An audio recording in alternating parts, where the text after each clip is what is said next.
Hello everyone. Today we are going to finish the final lecture on short-run economic fluctuations. In the first lecture, we mentioned three key indicators for macroeconomic performance. They are respectively GDP, unemployment, and inflation. We focused on GDP in the first lecture, which is the output market, and focused on unemployment rate in the second lecture, which is the input market. Today we are going to focus on the third and the last macroeconomic indicator, inflation, which describes the price level of the economy, while the previous two indicators are both quantities. As in the previous lecture, we will first discuss the causes of inflation. This is a descriptive analysis because our purpose is to describe how the economy works. The second part of the lecture is the normative analysis on how to conduct monetary policy to manage the inflation. Now let's revisit the big picture of the module to see where we are. You must be familiar with this framework by now because it is the third time I show you this.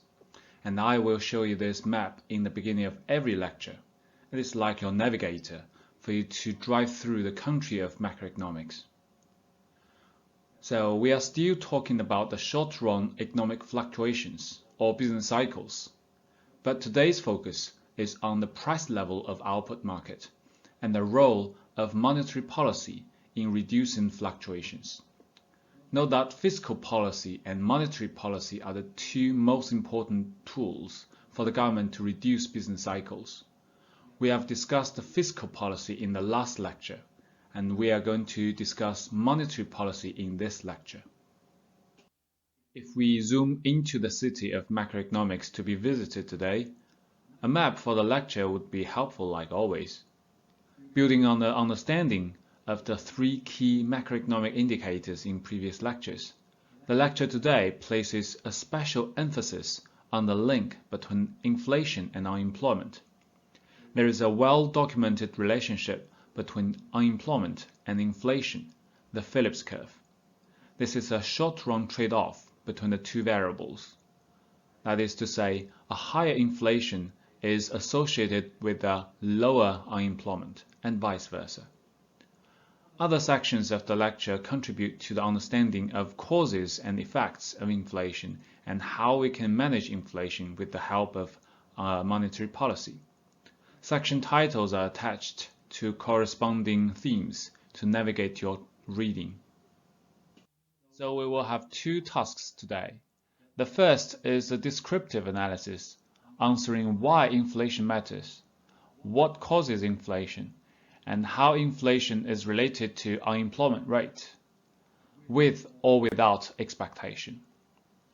And the second part is prescriptive analysis, trying to address the policy implications related to inflation. We will ask, can monetary policy stabilize the economy? And if you can, should you use monetary policy to stabilize the economy? The first job today is to define the key variable, inflation. Inflation is equal to the increase in the general price level. This price level can be measured by CPI or deflator. So zero inflation means there's no change in price level, and a deflation means there's a decrease in the general price level. A rising inflation means that the inflation rate rises in successive years, and falling inflation, or sometimes also called disinflation, is the opposite of rising inflation. Let me give you an example or intuition or metaphor to help you to understand this concept. If you treat the price level as the car's location, then inflation means there is a constant speed moving of the car. And zero inflation means the car is stationary. So deflation means the car is reversing at a constant speed. So rising inflation means the car is accelerating, and falling inflation or disinflation means it is decelerating. You may wonder why inflation matters. Why is everyone, ranging from the government to your parents, talking about inflation? Well, an equivalent question is, what are the effects of inflation? Here, we will summarize the widespread significant effects of inflation on governments, consumers, and firms. First, let's look at the effect of inflation on governments. The scatter plot on the left shows the relationship between the inflation and the possibility of the ruling party to win the election in the US. The regression line shows a clear negative relationship. That is, if there is a higher inflation during the ruling party's office years, then it is very likely to lose the next election. No wonder why governments are so nervous about inflation, just like a student nervous about its exam. Because inflation is the exam result of a government. Second, let's switch to the consumer's perspective. A higher inflation, of course, makes the living costs higher. So consumers will have to work harder to keep their ends meet. If they are the voters as well, then they definitely dislike the government with a higher inflation.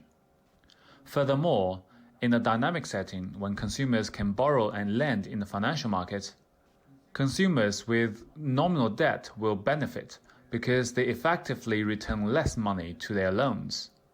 However, those who have nominal assets will lose out because their assets depreciate in purchasing power.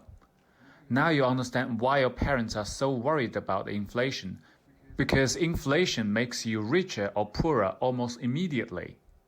Last, let's look at inflation from the firm's perspective. A higher inflation means a higher uncertainty in price setting. For example, if you are the boss of a restaurant, you will have to update your menu more frequently in the high inflation world. It also means that you will have the bounded rationality, which means you have no idea how much the price should be set. All these uncertainties lead to higher costs to run a business, and that is not a good news for the firm. After discussing what inflation causes, now let's look at what causes inflation. Basically, there are three types of reasons. The first reason is because of an increase in the bargaining power of firms over consumers in the output market. Because the firms are profit maximizers, if they have the bargaining power to set the price higher, then they will have a higher profit. So if they can, why not doing it? The bargaining power of firms is related to the measure of degree of competition in the industry. If there are only one or two or several competitors in one industry, then the firms will enjoy a higher bargaining power and will be able to set a higher price. For example, in the social media industry, if there is only one Facebook out there, then they can charge you a lot of money without having to worry about losing customers. But now we have so many alternatives. We have Instagram, we have Twitter, we even have a new platform called Clubhouse, initiated by Musk. As long as the market is sufficiently competitive, then inflation should be very mild. On the other hand, if there is an increase in the bargaining power of workers over firms in the input market, then it is also possible to raise the inflation. There may be long-run factors like strong unions, and there may be short-run factors such as the business cycle upswings. In the latter, if there is a boom, then the labor market will be very favorable for those job seekers, and it is very difficult for firms to find workers to work for them, so wage will be higher. If the price of labor, the input, increases, then the price of the output will have to increase proportionately to keep the firm in profit. Our model later on will elaborate on this point in particular. There are, of course, other reasons like exogenous shocks to the economy to make the inflation higher or lower. This is something happened outside the structure of the economy, so we call it exogenous shocks. These shocks can happen on the supply side. For example, the oil prices and technical progresses, which are outside what we are modeling here, or it can happen on the demand side, such as those changes happens in C0, the autonomous consumption, and I, the investment, G, the government expenditure, and X, the export. Let's look at the empirical data before we go through the theoretical model of Phillips curve, which is the relationship between inflation and unemployment. Phillips found out that in the UK, during the period of 1861 and 1913, there is a trade-off between inflation and unemployment rate. And it is shown in the scatter plot down here. But remember, there is a very tricky part in this graph, because I don't know why, but they just switch the direction of unemployment rate on the horizontal axis. So to the left, it is a higher unemployment, and on the right side, it is lower. So as you go along the axis, the unemployment rate is actually lower. So if you look at the scatter plot, a higher inflation, when it go along the vertical axis, you will see a lower unemployment rate. Remember, the more to the right on the horizontal axis, the lower the unemployment rate. So if you go through this period of the UK data, you can see a very clear trade-off relationship between inflation and unemployment. Like developing the multiplier model in the last lecture, we will begin our discussion of the Phillips curve with a very simple model, and then we build on some more features like expectation into this baseline Phillips curve model. The focus of this model is the increase in the bargaining power of workers over firms in the input market, and it is discussed in the business cycle upswings in the short run. Like any economic models, we have two agents. The first is the consumers, which are also the workers.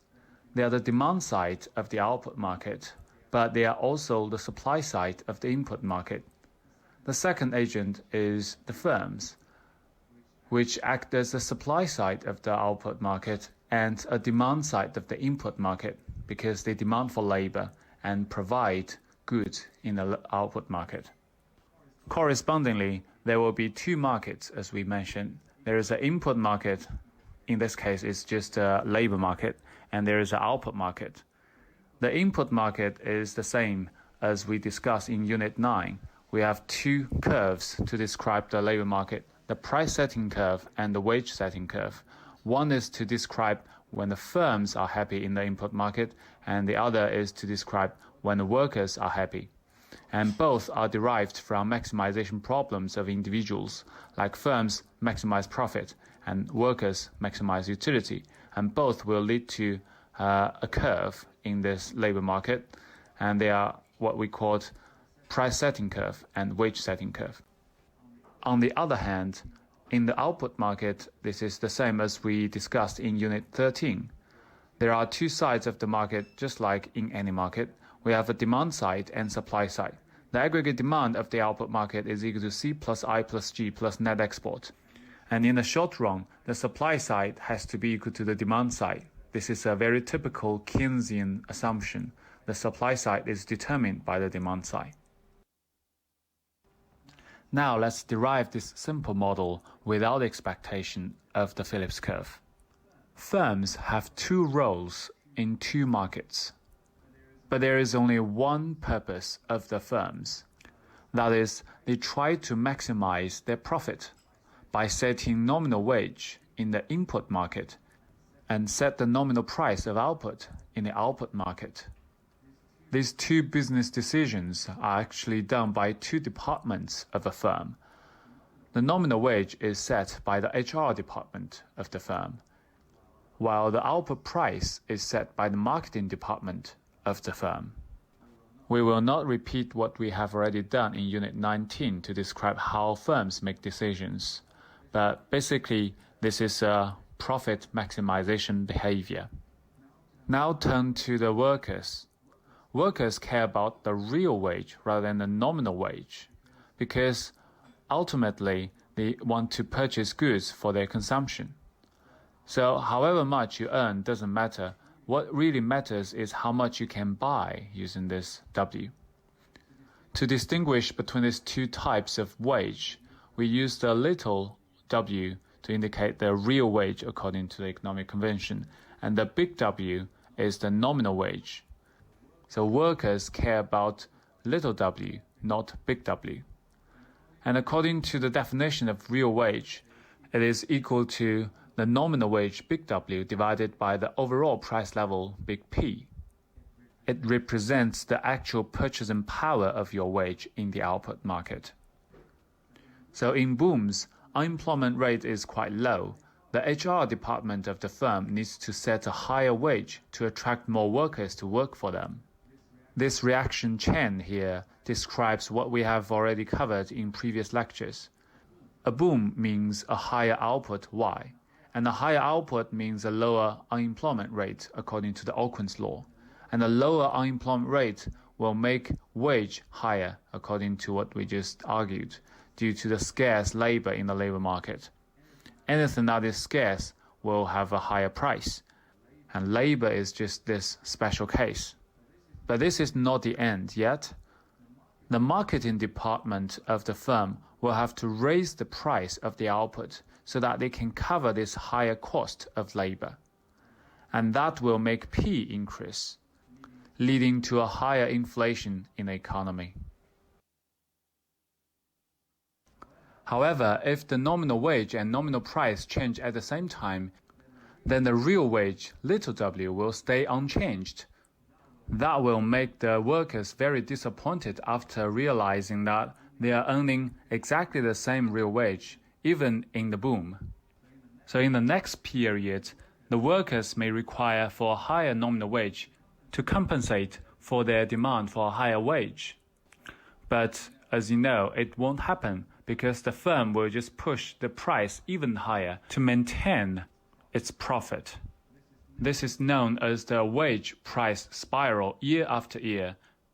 So to summarize this simple Phillips curve model without expectation, in booms, when unemployment is low, or when employment N is high, and there will be a positive inflation in the fashion of wage price spiral upwards. In recessions, unemployment U is high, or the employment is low, and there will be a negative inflation or deflation because there will be a wage price spiral downwards. Only in equilibrium, the unemployment rate and employment are in stationary or in steady state, and there will be zero inflation. Now let's use graphs to show the intuition behind the derivations of the model we just talked about. The upper part is the microeconomic relationships in equilibrium in the labor market, and the lower part is the macroeconomic relations in equilibrium between inflation and employment. Let's start with the microeconomic behavior of the labor market and then derive the macroeconomic relationship. In the labor market, there are two curves to describe the equilibrium conditions for labor market. We have mentioned these two equilibrium conditions several times by now. This upward sloping curve is the wage setting curve, which describes the optimal condition for the workers. And the horizontal line is the price setting curve, which describes the optimal condition for the firms. The equilibrium, of course, happens when they intersect. This point describes when the workers and the firms are both happy and they wouldn't change or deviate from this equilibrium. However, if the macroeconomic condition has changed, for example, if we are in the boom, then the employment size will be larger than the equilibrium size. So there will be a bargaining gap between the workers and the firm. In this case, because it is a boom, so it is quite difficult for firms to look for workers to work for them. So this bargaining gap is positive. Let's say it is a 1% bargaining gap.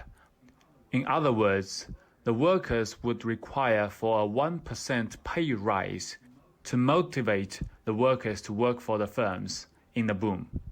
To maintain the profitability of the firm will have to push up the output price 1% as well.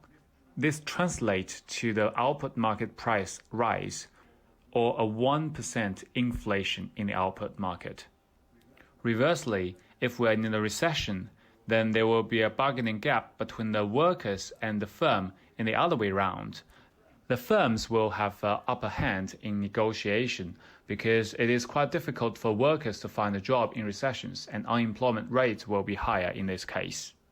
Say there is a 0.5% requirement for the firms to cut the pay, so proportionately the output price will also decrease proportionately by 0.5%. If we connect these three representative points, we will see this upward sloping curve, which is exactly what the Phillips curve tells us. What we have shown is actually the supply side story of the economy, because it describes the labor market or input market and its relationship with the macroeconomic relations between inflation and employment. What is still missing is the demand side of the story. If we combine the multiplier model from the previous lecture, then we have a complete model from both sides of the economy. So let's summarize the whole story by both sides of the economy. In booms, a higher aggregate demand means a lower unemployment rate. This gives the upper hand and bargaining power to the workers over the firms, leading to a positive inflation.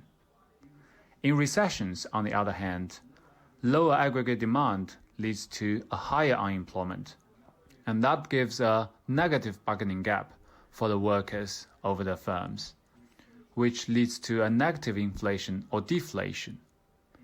In equilibrium, there is a normal aggregate demand level and a natural rate of unemployment rate. So there is zero bargaining gap between the two sides of the labor market and zero inflation. The original Phillips curve is of course discovered by Phillips based on the data before the Second World War. However, after the Second World War, a lot of things has changed, including the relationship between the inflation and unemployment. It varies over time and across countries. This slide shows the new evidence of the US after the Second World War, the relationship between the inflation and unemployment. As you can see, the Phillips curve in different periods actually have different slopes. There is a clear trend that the slope of the Phillips curve becomes flatter and flatter over the years. In other words, the trade-off relationship between inflation and unemployment becomes weaker and weaker. So how can we accommodate these new facts within our existing model? The simple Phillips curve model obviously cannot explain why the Phillips curve shifts over time. And when the government tries to keep the unemployment too low, like in the 1970s, why does the inflation keeps rising? All these new features we observed in data 2 cannot be easily accommodated in the simple Phillips curve. An important omission of the simple Phillips curve model is that it ignores people's expectations in decision making. People are not stones. If you are a stone, you kick the same stone at the same direction with the same strength, then the stone will be kicked at the same distance every time. This is physics. But economics is different. People are different. If you kick the same person several times, then this person knows how to avoid your kick and sometimes even kicking back.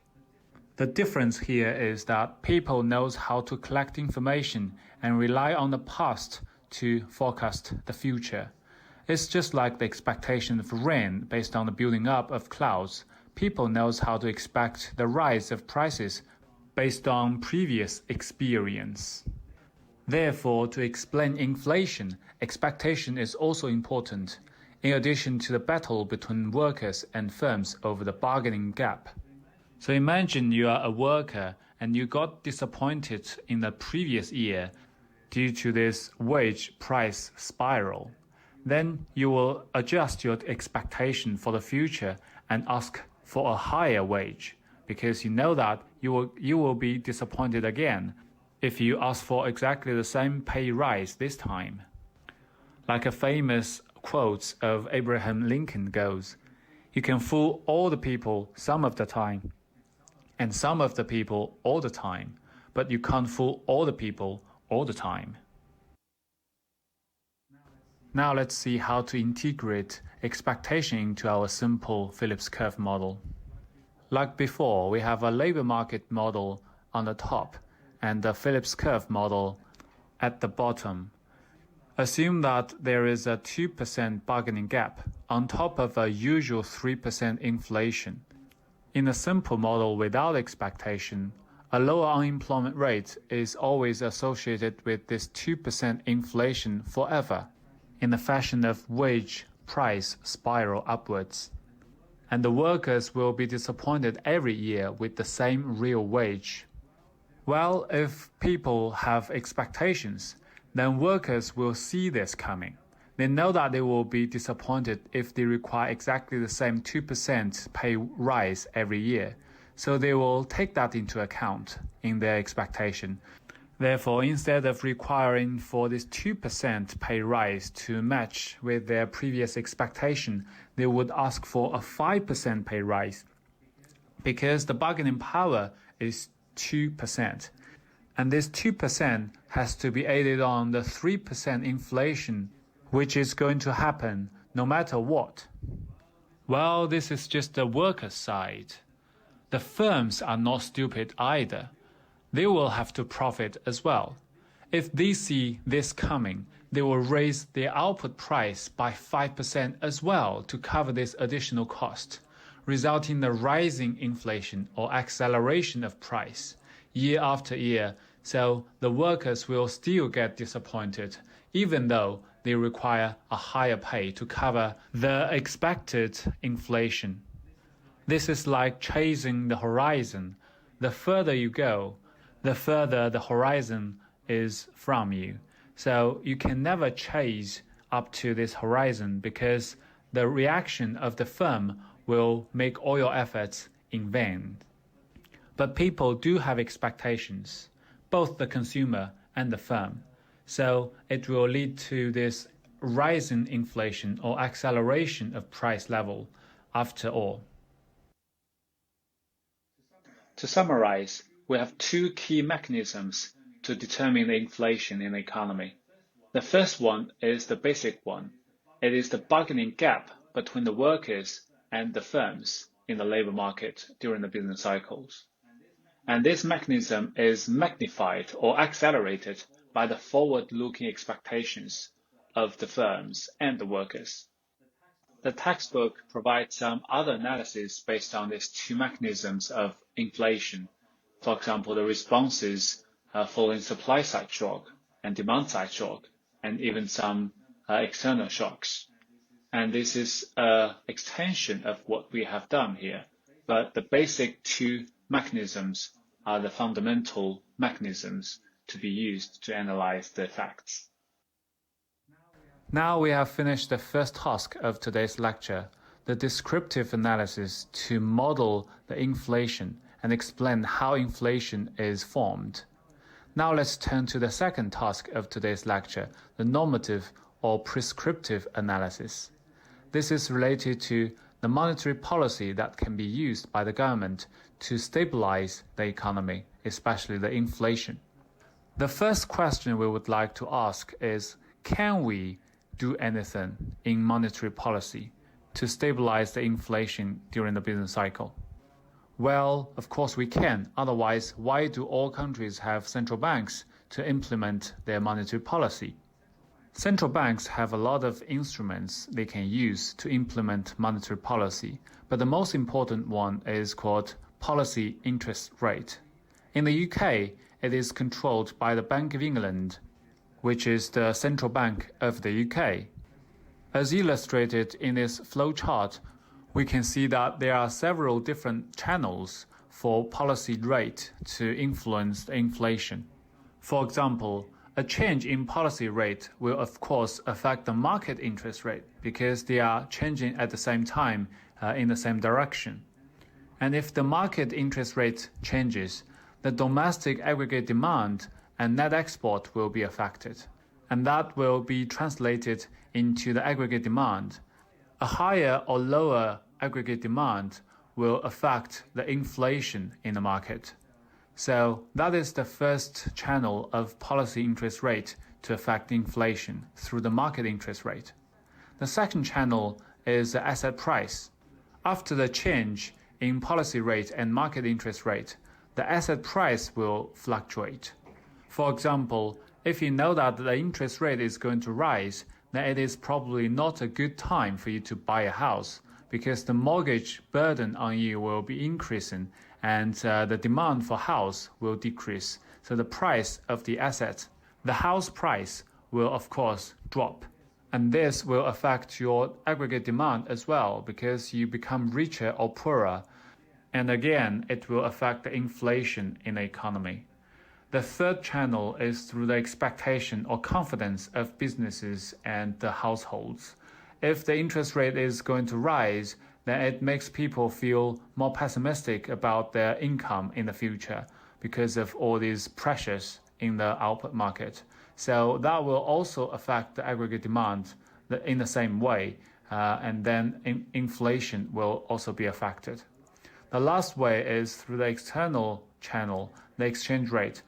When a domestic interest rate rises, it will attract more capitals to flow into this country to buy the assets because this country now provides a higher return. That will change the import prices, and the import price is part of the price level, so inflation is also affected. The four channels are respectively the indirect financial market through the market interest rate, and direct financial market through the asset price, and the consumption and investment in the output market, and the last one is through the world market. As you may be aware of, this framework of analysis is the same as the framework I showed you in the beginning of each lecture. You discuss the consumer, you discuss the firm, and then you discuss the government, and you discuss the foreigners. So the basic conclusion to this question is that we can affect a business cycle by appropriate monetary policy. In the recession, for example, lowering the interest rate can shift aggregate demand back to the normal state by stimulating the investment. As we said in the previous lectures, the interest rate is actually the price of capital. So if the interest rate drops, that means the price for investment decreases. Then the firm would like to increase their investment in capital so that the business will come back to a boom. Compared to the fiscal policy we have mentioned in the previous lecture, monetary policy is much easier to adjust and to implement. Because the change in fiscal policy is usually tedious, there is a long process of hearings and legal process to change the law. But monetary policy is much easier. You simply hold a meeting in the central bank, and then the interest rate can be changed overnight. But does that mean that the central bank can do whatever they want? Can they set the inflation to whichever level they would like it to be? Well, of course not, because central banks, just like everyone in this world, face some constraints when they make decisions. The textbook provided this simple model of the central bank to show you how the central banks make decisions to trade off between the inflation target and the unemployment target. Let's assume that a central bank cares about two things in this economy. The first thing is the inflation. They don't want the inflation to be too high or too low, and their target inflation is 2%, which is actually the target of the Bank of England here. The second target of a central bank's policy is that it has to guarantee the full employment. Full employment doesn't mean everyone is employed. It just means that there is a certain level of unemployed people, but they are between jobs. It is normal. So let's assume the target unemployment rate is about 2% as well. And this point X here is the so-called bliss point. This is the sweetest point a central bank would wish for. So the further from this point, the less happier the central bank will be. But there's no difference if you are too high or too low. They're equally undesirable if the distance from the point X is the same. So we can use these circles to indicate the indifference curves or preferences for the central bank. If they have exactly the same distance from the bliss point X, then they lie on the same indifference curve. That means any points on the same circle will give you exactly the same utility or preference. Just like any consumers, apart from the indifference curve, you also have some budget constraints. For the central bank, the budget constraint to trade off between inflation and unemployment is the Phillips curve we just described in the previous section. The Phillips curve describes the objective trade-off between inflation and unemployment, and this is something that you can't change as a central bank. These are the feasible sets facing the central banks when they make decisions. So a central bank can only choose from the points on the Phillips curve because they are feasible to the central bank. And which point gives you the highest utility? Well, the circle which is closest to point X gives you the highest utility. So the central bank would, of course, choose point C because on the one hand, point C lies on the Phillips curve, so it is feasible. And on the other hand, it is the closest circle to point X. So it gives you the highest utility level to the central bank. In this case, C corresponds to an unemployment rate of 3% and an inflation rate of 5%. And obviously, the central bank cannot do anything they want. If they would like to have a zero inflation, then you will have to choose a much higher unemployment rate at 6%. And this combination of 6% of unemployment rate and zero inflation would give you a much worse indifference curve, far, far away from bliss point X.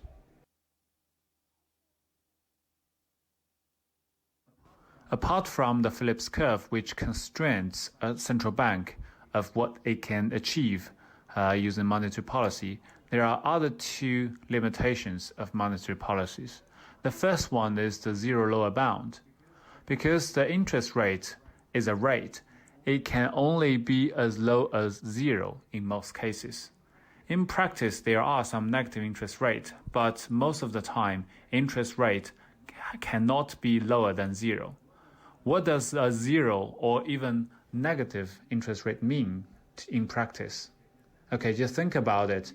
You borrow £100 today from the bank, and then tomorrow you only have to return £90 back to the bank. What would you do if you have this good deal? If I were you, I would definitely borrow as much as I can, because the more I borrow, the less money I will have to return. And obviously, this is not sustainable. So when the interest rate is very, very low already or close to zero, you won't be able to use normal monetary policies to intervene this economy anymore. And this is the case we called the liquidity trap, because the market is already full of liquidities and you can't provide more liquidity to the market. Liquidity here means money. To address this problem, for example, in the global financial crisis, when the interest rate is very, very low, close to zero, actually it is still quite low now, it is like 0.25%. It is effectively zero. But the government thinks of a way to intervene anyway. In the normal times, the short term, usually less than 1 year, government bonds are used by central banks to affect the interest rate. But in critical times, like in the global financial crisis, they use medium-term or even long-term government bonds to affect the medium-term and long-term interest rate. This is what they call quantitative ease, or QE. This is trying to provide further liquidity when the short-term interest rate is already close to zero and ineffective. The second limitation of monetary policy is relevant to those countries in the common currency area, such as Eurozone, because they do not have any autonomous monetary policy. There is only one central bank in this whole Eurozone. So if you have a private debt crisis like what they had in 2008, it will lead to public debt crisis, because the government have no monetary policy to use to rescue those banks in problems.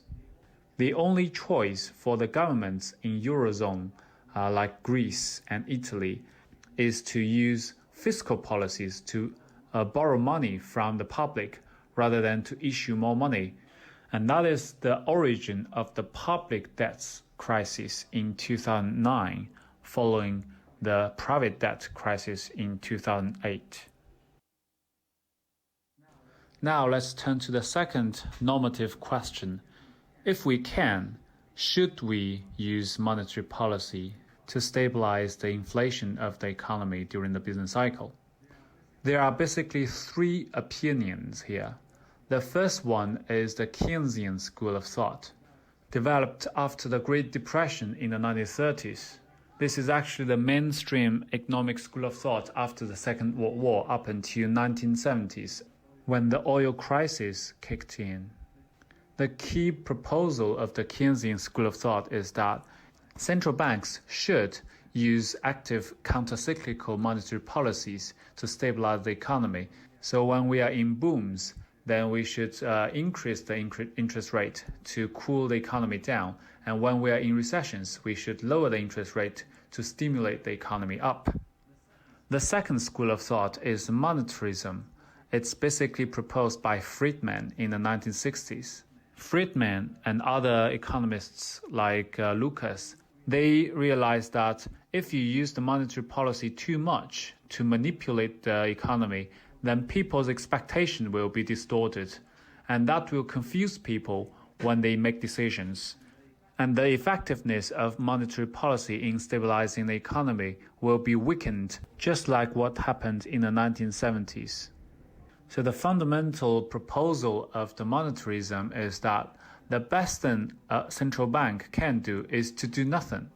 Whatever you do should be predictable by the public. Don't mess up with people's expectation. Well, after the 1980s, there's a new school of thought. They use new methods of building economic models, but they hold a very similar policy stance as the Keynesians, the old Keynesians. So they call themselves New Keynesian. And their policy implication is that do something if you can't do everything. The New Keynesian school of thought is still the mainstream in monetary policy making nowadays.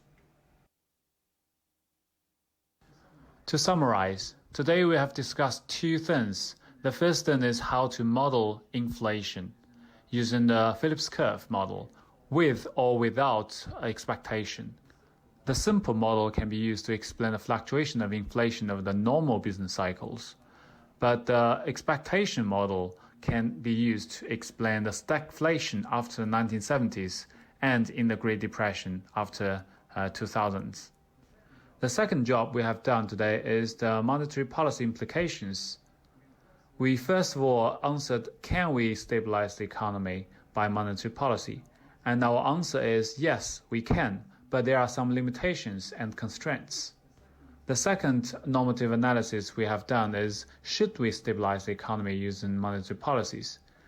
Opinions differ, but in reality, we do need a central bank which is actively using monetary policy to appropriately stabilize the economy. If you can't do it correctly, then probably the cure is even worse than the disease. So be careful when you use the monetary policy. Don't mess up people's expectation. Have fun!